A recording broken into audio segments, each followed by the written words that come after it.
countdown for Chandrayaan-3, India's much-anticipated space mission, is underway. It will lift off by the Bahubali rocket LVM-3 today at around 2:35 p.m.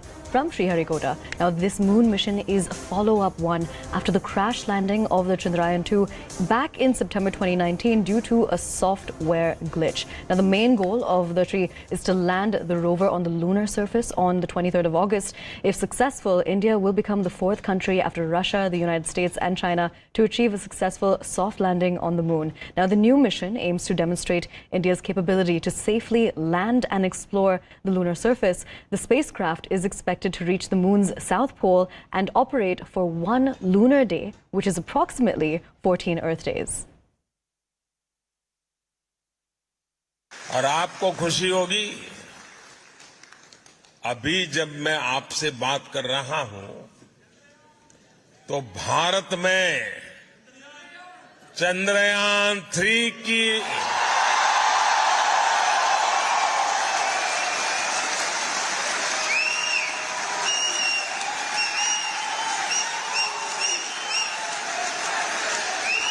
Chandrayaan-3 की launching के लिए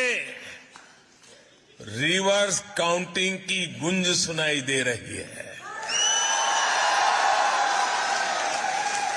कुछ ही घंटों बाद भारत के श्रीहरिकोटा से ये ऐतिहासिक लॉन्च होने जा रहा है।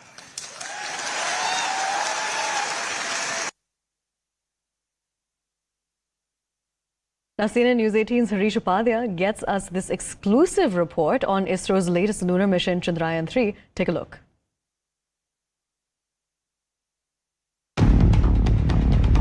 India's ambitious lunar mission, the Chandrayaan-3, is all set to lift off on the 14th of July. If after 6 weeks, Chandrayaan-3 lands successfully on the moon, India will be only the fourth country to achieve the remarkable feat. So a lot is riding on ISRO.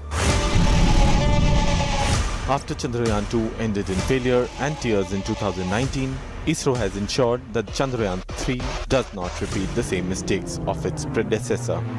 Chandrayaan-3 will carry advanced scientific instruments to study the moon's surface, mineral composition and lunar exosphere, contributing to the overall understanding of our celestial neighbor. First of all, by that demonstrating this one, India has acquired one more technology of landing in a celestial body. We are able to land. That this technology we have gained, we have acquired. This is the big lessons we have. So it will have a future perspective of landing, sometimes man landing on the moon. Like that, many such human presence in space, and that it will be giving very good information. The technology it will give. That is a one point. Second point is scientific in the measurements. That is science part. Yes. And by doing this one, even though we are doing the science about the moon, by observing from a particular orbit, and we are doing. Now, by landing, we can do the in situ experiments, the science, in situ science. Yes. That more science we will get it by having such type of missions about the moon for the future generation. Chandrayaan-3's success will enhance the country's prestige and standing in the global space community. It demonstrates India's scientific and engineering capabilities, contributing to its soft power on the international stage. With Sriharikota in Bengaluru, Chetan Dhalla for CNN News 18. So, sir, if you could just explain us as to how this Vikas engine is made, what is exactly the process, how it's followed, and how does your team work towards the engine? Right. We have been working with ISRO since 1985, as rightly put, and Vikas has been one of the main workhorses and the hardware for which is manufactured at Godrej Aerospace since almost 2 decades now. Similar engine will be going up tomorrow. Vikas engine is largely made up of steel, and the process starts with cutting the sheets on the laser and then rolling them into various shapes, welding, and then creating the thrust chamber, as we call it. And then on the thrust chamber there are many other machine components like pumps, turbines, which are assembled. What we do is we manufacture as per the design given by ISRO, and then do a sub-assembly, and a sub-assembled hardware is then supplied to LPSC, where it is integrated into the stage. The ability to handle parameter variation or dispersion was very limited. So what we did this time is simply expand that further. Look at what are things that can go wrong.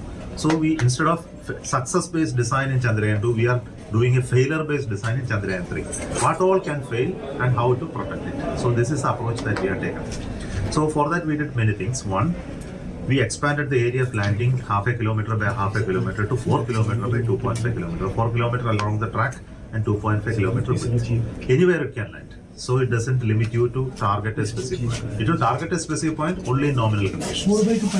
4 kilometer by 2.5 kilometer. And there is one benefit from Chandrayaan-2, that Chandrayaan-2 had a very high resolution camera on board. It's called orbital high resolution camera. This camera gave very good pictures, almost 28 centimeter high resolution image of the entire moon. With that, we were able to find out the landing site much better way than last time.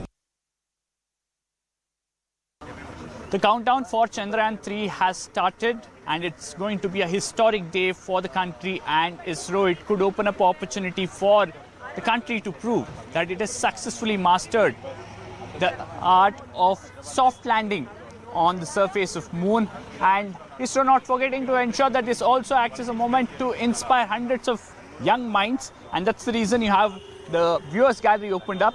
More than 6,000 people expected there. A lot of them school students who come from various states and cities. I have a bunch of students from Hyderabad here who are here for the launch. How exciting, how inspiring is this? So, it's beyond our imagination. It's like this a man-made thing which is going on Mars all by itself, discovering everything, and we just control it from where we are finding every resources possible, and we can find numerous things on moon, and it can be a base for our future expeditions. This is actually very interesting and exciting to have this experience as school students, and as we're really young, this can be really inspiring, and we all can aspire to take our career in the science path. Now there are 6 payloads on this spacecraft. What really stands out for you in terms of the scientific experiments planned in this? So as for the 6 payloads, I mainly like the rover, because the rover named Pragyan, because it is the one which is going to do most of the research on the moon. It's going to last for 14 days, which is one lunar day, and it is going to do all the research and provide the knowledge to ISRO. True. Let's also take a survey here. How many of you are interested in space science actually? Okay, why? So space is a vast subject, and there's many things which are not explored, and it's beyond our imagination. There are many things that we don't know, and it's wonderful experiencing and exploring all of them. So space is something that we have to explore and to gain our knowledge.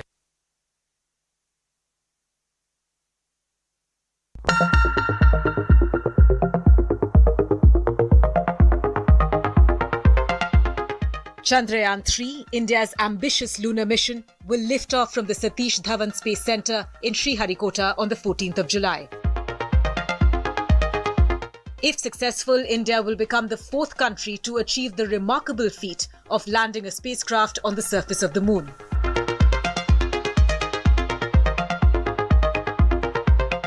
As we count down to the big launch day, here are 5 facts about Chandrayaan-3. Chandrayaan-3 is a continuation of India's previous lunar mission, Chandrayaan-2, which ended in failure and tears. The objective is to demonstrate India's capability of soft landing on the moon by delivering a lander and a rover to the lunar surface. During Chandrayaan-2, the lander crash-landed during descent due to a technical failure. India will be hoping to join an elite list of nations who have actually managed to land on the moon, that is the United States, erstwhile Soviet Union and China.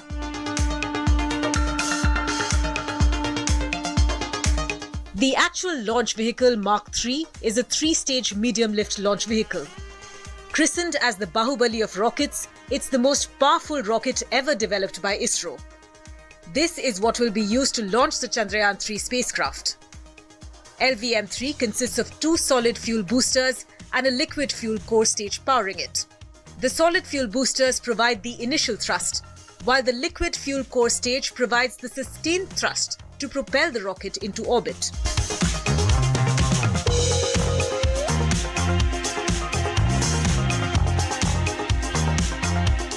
The spacecraft consists of 3 parts: the lander module, the propulsion module, and a rover.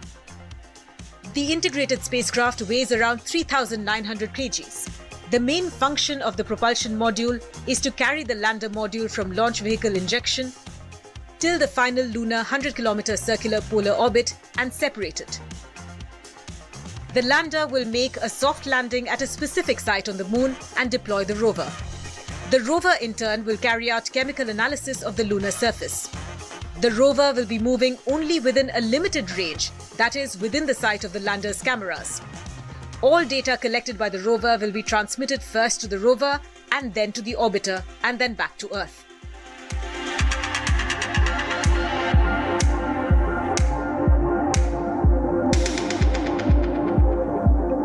ISRO is targeting a soft landing sometime in the middle of August.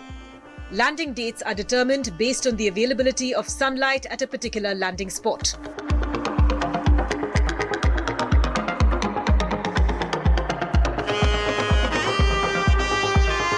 ISRO has designed the Chandrayaan-3 lander and rover to function for 14 Earth days, which amounts to 1 lunar day. After that, it will be a period of 14 Earth days of darkness at the landing site. So the rover and lander will not be able to recharge their batteries during that period.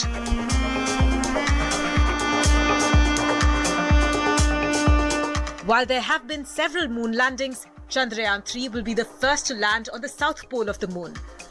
So a successful landing of Chandrayaan-3 on the moon's south pole will be a demonstration of our technical prowess and spacefaring ambitions. The lunar South Pole has long held the interest of scientists and space experts because there is a possibility of presence of water there. The rocks and soil in this region could provide clues to the early solar system.